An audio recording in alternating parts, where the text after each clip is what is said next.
Hi guys! Welcome to my channel. It's another vlog na naman. Nakapag-vlog tayong sipag. Pasensya na iba yung boses ko kasi it's like 3 a.m. or 4 a.m. na. And as you can see, I'm working. So, nag-decide akong mag-vlog. Gumawa ng intro para sa vlog ko. So, welcome to a week in my life. It has been a very productive week for me. Normally, ang schedule ko is Monday to Friday, magwo-work lang ako. Focus ako sa work kasi hindi ako pwede ma-over-exhaust. Exhaust fun yan. Mapagod. Kailangan yung energy ko is work, and then after work, ang energy ko naman is more on sleep and rest. Kasi alam niyo naman ang condition ko. If you're new in my channel, my name is Mitch, and I am a CKD warrior. CKD patient. 2 years ago, last 2024, I was in coma for 1 month. Then miracle happened. I woke up and siguro 2 years na ng recovery ko. And last year, nagkaroon po ako ng nephrectomy surgery. So tinanggalan ako ng isang kidney. So I only have 1 kidney. Yan na lang last chance ko. So I am a CKD stage 2 patient. I'm not on dialysis. I'm not on maintenance. I'm not on anything, which I am very, very thankful after what happened to me. So, yeah. Kamusta ba ang life ng isang CKD patient or ng coma survivor patient after 2 years? So, I'm sharing to you guys my 1 week or weekend agenda. Ano nangyari over the weekend? So, ayan, Michelle, paulit-ulit ang daldal ko. Kayo lang kasi nakakausap ko, guys. So, why not, diba? Minsan lang kapag pinakausap ko mga friends. As I said nga kanina, guys, normally ang mga CKD patient pala, guys, mabilis kaming mapagod because of our health condition. Ewan ko kung sa iba ganun din sila, pero yung pasensya namin is parang maigsi kasi mabilis madrain yung energy namin. Mabilis kami mapagod maliban sa 30 na ako. Pero ganon, whatever energy we have, it's an effort na talaga na pag meron kaming gawin na isang bagay. So over the weekend, over the 1 week, ang schedule ko is Monday to Friday, I focus on 8-hour shift kasi graveyard shift ako. Ako po ay isang VA, virtual assistant po ako sa gabi. And bale 9 hours siya kasi 1 hour break. So ayun. And then Monday to Friday siya. So whatever energy I have sa work ko, kailangan yun lang, lagay ko sa work. And then after ng work, kailangan ko mag-rest. Kailangan ko at least makompleto yung 7 to 8 hours sleep ko per day. Hindi pwedeng wala. And then kailangan ng more water. Kasi water is good for your kidney. Food din. You need to have energy and proper food. So, ang diet ng mga CKD patient po ay renal diet na tinatawag. Depende kasi. May mga CKD patient kasi na bawal sila sa maraming tubig. Yung parang limited lang yung ilang galon lang siguro sila pwede. Hindi ako sure. Pero sa akin kasi, since wala naman akong karugtong na ibang sakit, so I need more water, at least 2 to 3 liters. Ganyan. And then, over the weekend, I make sure na gumalaw tayo, lumabas, get some sunlight, get some human interactions. So, I meet with friends, I go to CCF, I join the church with CCF, I join the D group, and it's my first time. I do activities, I subscribe to gym membership. So, talaga nag-invest ako sa gym membership. Kasi iniisip ko na siguro kaya ako nagkasakit kasi since high school ako, gusto ko na talagang mag-gym. But I keep delaying it kasi wala akong enough na budget nun. Wala akong pera para pang spend sa gym ko. Ang iniisip ko kasi yung gym is just a waste of money. Not until na nagkasakit ako. Ngayon, may work na ako. I'm thinking na I need to invest sa gym and sa health ko. I need to put some effort and time. So, since meron akong weekend sa day off ko, na kahit di ko man alam lahat ng machine sa loob ng gym. Bawal rin ako mag-lift ng heavy. Bawal akong na ma-over-exhaust sa workout or sobrang pagod. Hindi rin ako pwede sa like walang tulog, puyat ka tapos mag-workout. I need rest. Tapos tsaka ako mag-workout. Hindi ako pwede sa mga extreme workout.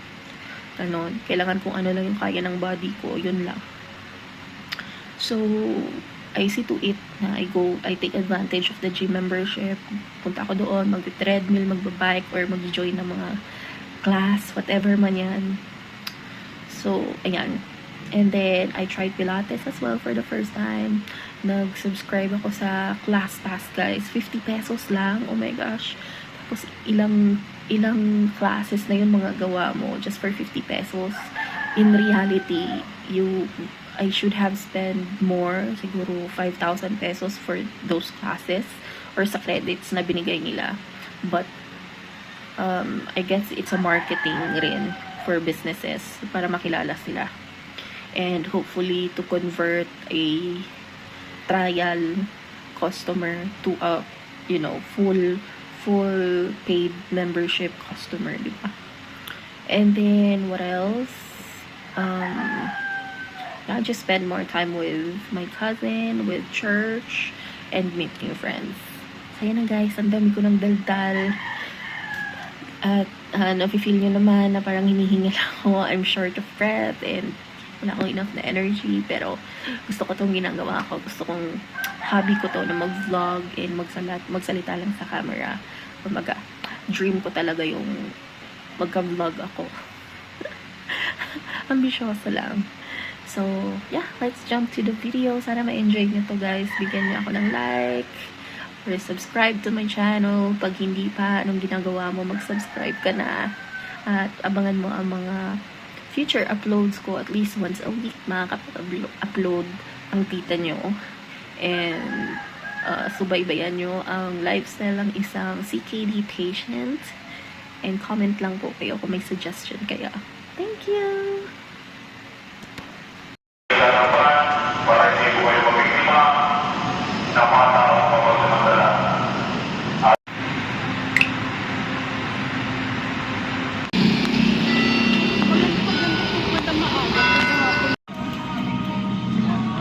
Tapos may mga ano sila mamaya ate, alam mo yung ang tawag din yung para sa Salcedo Street, Ano yun? sa Manila malapit.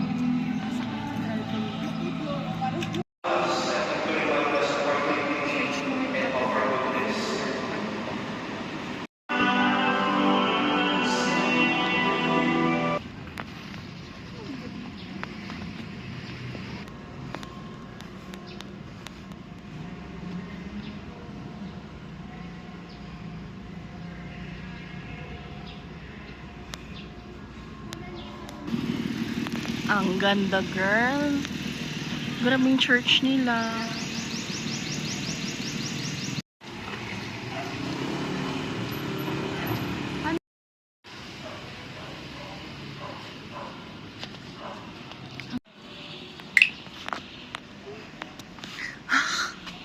Oh my God.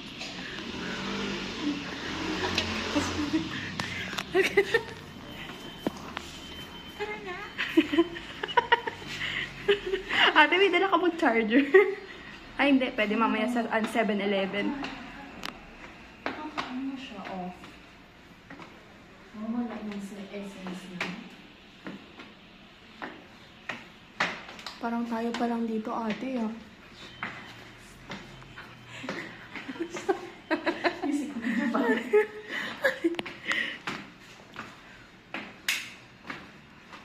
Ang ganda niya. Gusto ko yung ganito yung itsura ng bahay ko. Parang Spanish style. Emilio Aguinaldo. Vámonos. Okay na ba?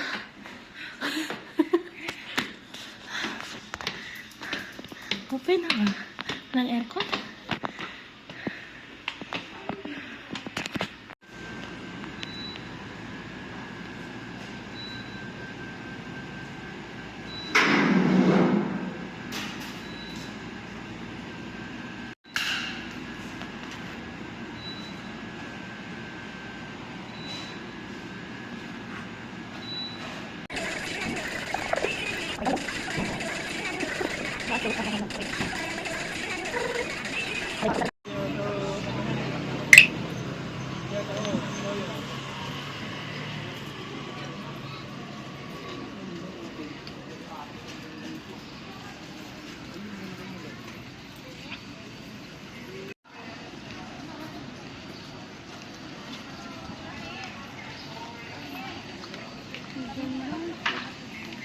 Tourist attraction.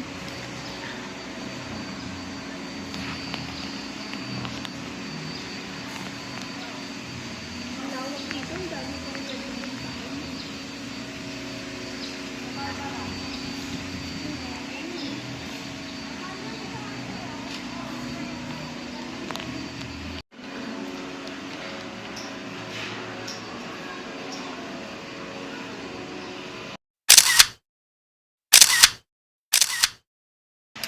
Hi guys, so I'm back home and it has been a fun but tiring day. So I met with my cousin earlier and it was really fun. Nilakad niya ako sa Intramuros, so it's my first time to visit Intramuros. Then after Intramuros, we went to CCF.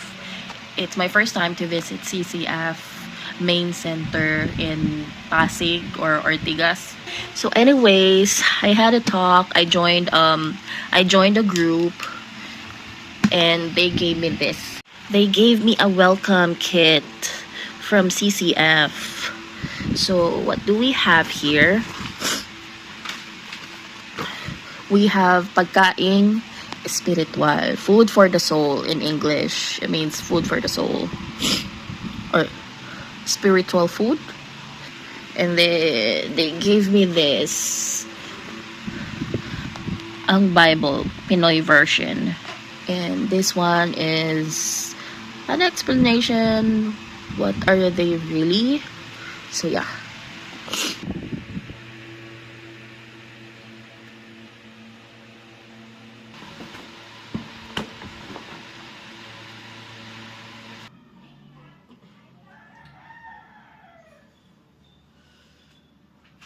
Out through the sides of your waist. So really extend and push down a little.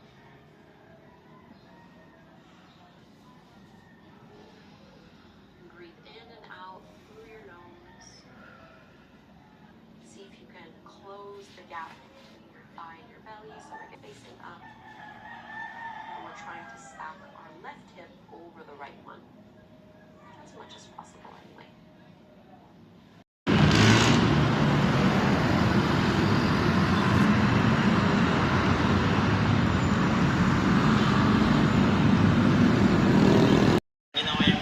Feeling ko this vlog po is gonna be more personal po compared po sa ibang po i-release sa mga candy travel or mga conceptualized na vlogs. So, Eat.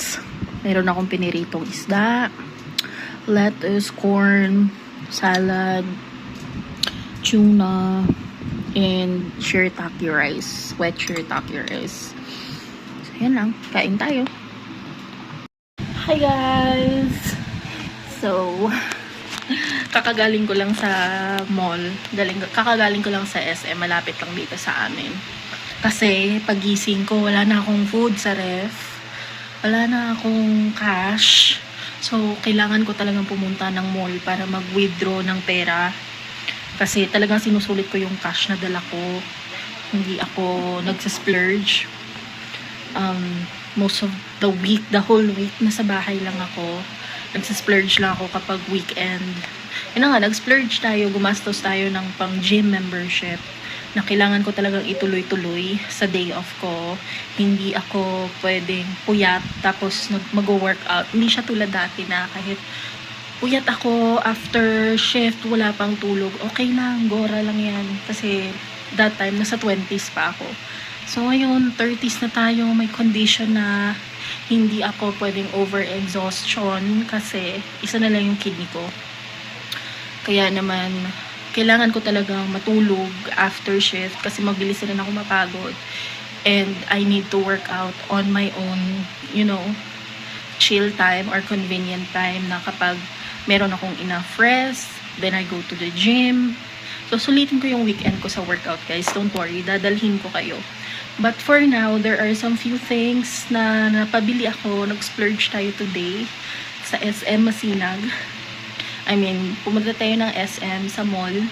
And let me show you ano yung mga pinamili ko.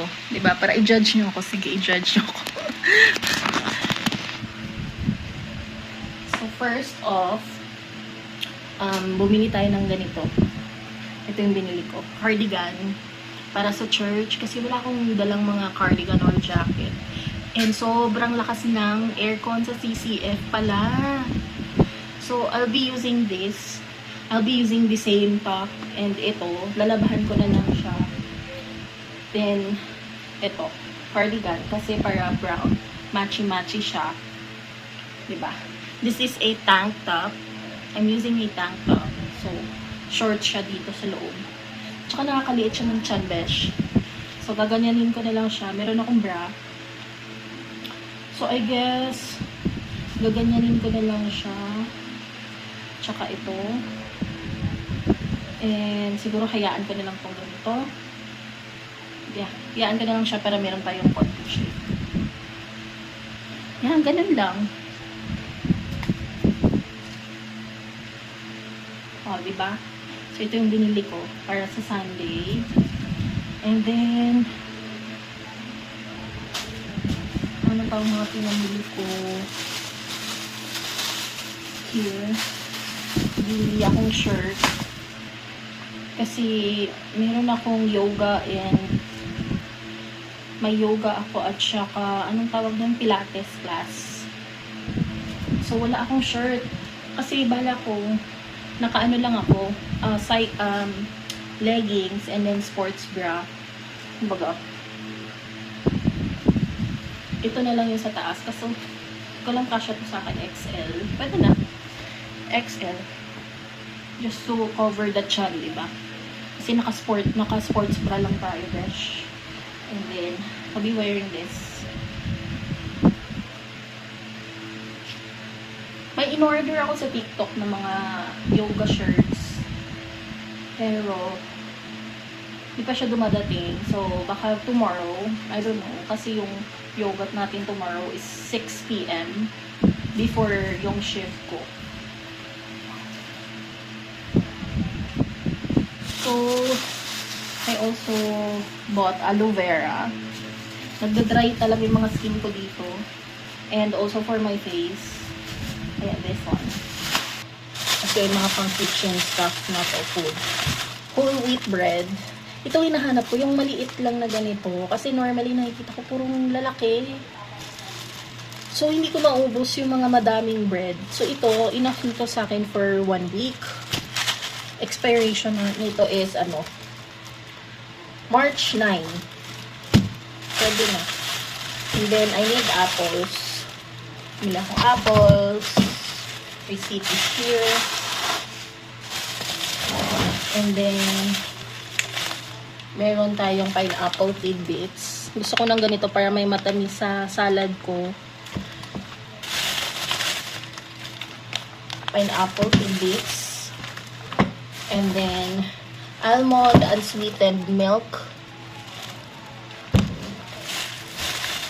Meron tayong blueberry yogurt. Masarap sana to sa chia seeds kasi wala silang chia seeds. So, normally, gusto ko ng yogurt na may granola at saka chia seeds. Or paminsan haluan ko yan siya ng frozen fruits. Masarap. So, ayoko ang mahal ng malaking granola, mga 400 or 500 plus. So, ang ginawa ko na lang is, bumili na lang ako ng tag 40 plus, 45 pesos. Itong mga maliliit, tag 45 pesos na granola. Pwede na kasi, ano lang naman, sprinkle mo lang. So, meron akong 4 na ganun. Granola. And then, meron tayong classic pesto. Bumili ako ng classic pesto, guys. Kasi I really love pesto. Sa pasta, minimix ko siya sa egg. Minimix ko siya sa bread. Perfect na siya as meal na. And gusto ko yung aroma niya, yung amoy grass. Amoy grass. Amoy gulay, ganyan. And then corn. Masarap rin yung halo sa salad. So, I have 2 of this. Normally, hindi ko to inuubos yung isang ganito sa isang kain lang. Hindi ko siya lahat ginagamit. So, ayan. Ganon ang ginagawa ko. Then, I have this al dente from Doña Elena fuchili pasta. So, this one. Ang dami na nga niya, guys. Eh. Magkano lang to. So, you know, I really love my pesto pasta. Buhay na ako sa pesto pasta. And then, rosemary para sa fish ko. Yun ko mag-fried fish. And, this is my guilty pleasure cookies.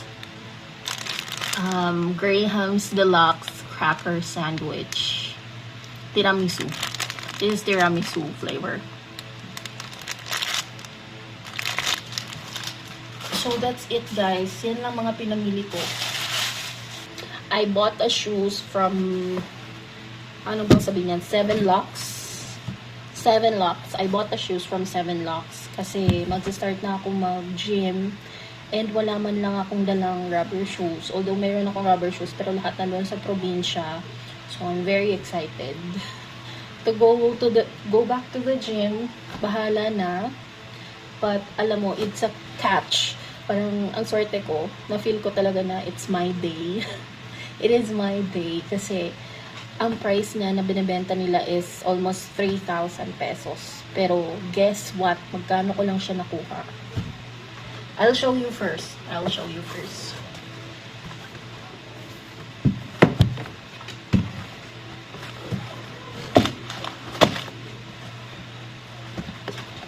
Ano ata nakuha ko? Gray. Ayoko masyadong colorful. So, this is the shoes. This is a running shoes. See? Do you see these?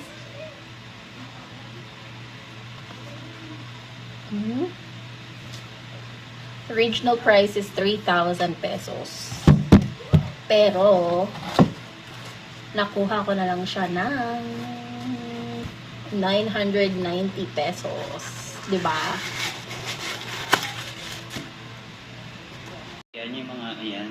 Lord, anak niya rin naman po ako. Nasabi yung mga nagko-comment, nagbabasa ko lang sa mga comment, di ba? Pag may mga sweet na tao, so yung mga nagko-comment, Lord, anak niyo rin naman po ako. bakit hindi ko maranasan yung mga ganyan-ganyan? Sabi ni Lord, may iba kasi akong plano sa'yo. Antay ka lang, masyado ka nagmamadali. The longer the wait, the bigger the blessing. Di ba? Minsan kailangan mo mag-wait kasi big yung blessing na ibibigay nito. So where you need to check is right here. So on the tenant page, under financial, it's the security, it's the deposit held tab. Most of you are using this number that you're seeing right here.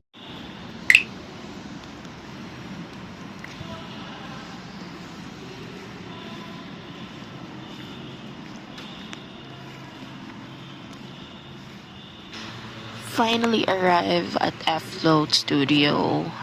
At first, super kinakabahan ako kasi I've never done Pilates in my life. But the vibe is vibing. I like the pink, gray, and other colors combination. Nakaka-uplift siya ng spirit, but I really don't know what to expect if kaya ba ng katawan ko. And let's see if this studio is really beginner friendly. It's me!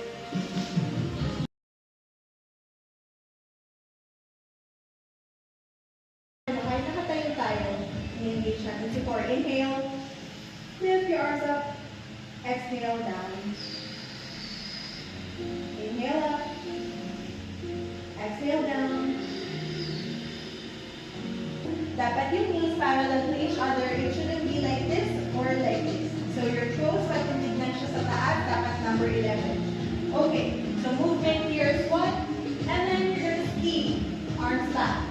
Okay, then stand up. Squeeze your butt when you stand up. Okay, inhale, squat. And hands back. Inhale again, go back up. Back. Ski. And up.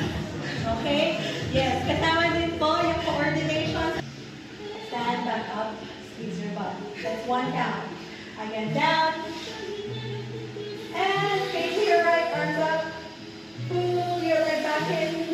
Inhale. Exhale. Take your leg back. Find your balance. And inhale up again.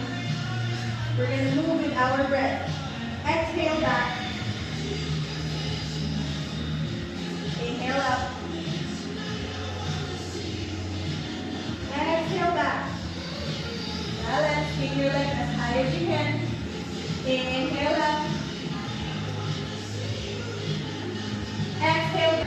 Okay? Yung ball mapupunta dapat sa ilalim ng knees. Naka-crunch. And then you're gonna go back to starting position.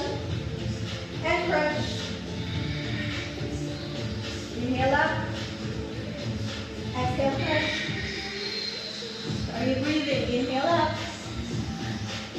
Exhale, crunch. Last one. Sliding forward. Ball on top of your head. Okay, inhale here. And exhale, crunch. Bend your knee. Ball under the knee. Back to starting position. And crunch again. Up. And down. Up. And down. Last 4. Up. And down. Last 3. Up. And down. Last 2. Up. Okay. Here, position nila yung ball. Dapat nandito siya. Sa upper. Yes. Okay, bend your left hand. Up. And down. Inhale up. Exhale down. Inhale up. Exhale down. Last 2. Inhale up. Exhale down. Last 1. Inhale up. Exhale down. Prepare for some changes. Now inhale up. Bend to your side. Ball goes down. Nakadikit yung ball on your hips lang. Okay? Relaan lang to. Let's massage lang your side. Put your lumbar here in front. Kneel. Dapat ang distance nito is 1 arm length. So, layer nyo ka. Dapat okay? Hold it on top. Both hands. Inhale. Push your hips back. Arch your back. Articulate your spine. Yes, that's it. Now, on your exhale, tilt your hips. Round your back. Yes, patayo. That's it. Now, tingin sa salamin. Twist forward on this. Squeeze it long. Arms up. Back to the starting position. And let's do it again. In back. Use your quads. Back. Arms up. Over your shoulders. Sit down. And back down. Last 4. Turn up. Back down. Last 3. Up. Exhale. Yes, but don't let go of the ball. Massage your hips. Okay, and when you're ready, go back to tabletop. Check ulit yung alignment ng likod.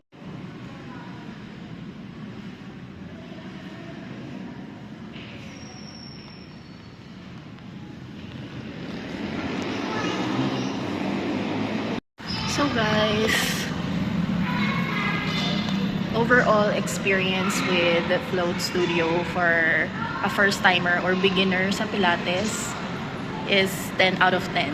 So try nyo to, lalo na pag taga Antipolo kayo, taga Rizal kayo, visit Float Studio. Plus, yung rates nila, lagay ko na lang sa screen, or you can visit their Instagram actually, nandun yung mga rates nila. And I could say na affordable lang siya and maganda talaga yung quality ng pagturo nila. Ayan! And also pala nagkataon na yung coach dito si Sarah. From Dubai rin siya. Dubai expat din siya. So, I'm so happy na may ex-Dubai OFW kabayan tayo na nakasama. Pauwi na ako ngayon. Let's go home at may work pa ako. Bye!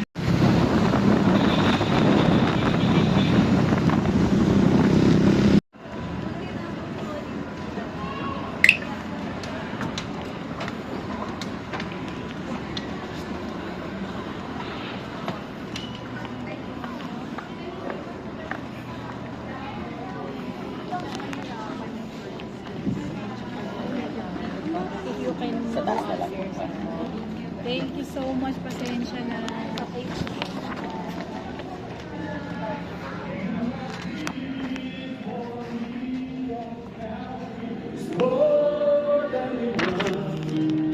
But in reality, wala tayong control. Kahit ang maraming tao kawawa, akala nila sila may hawak ng bukas. Wala tayong control sa kinabukasan. Kaya nga diniinan ni James yan, tinan ninyo. Florida. Isa pong kagalakan na lumago sa pananampalataya sa pamamagitan po ng small group. Kaya po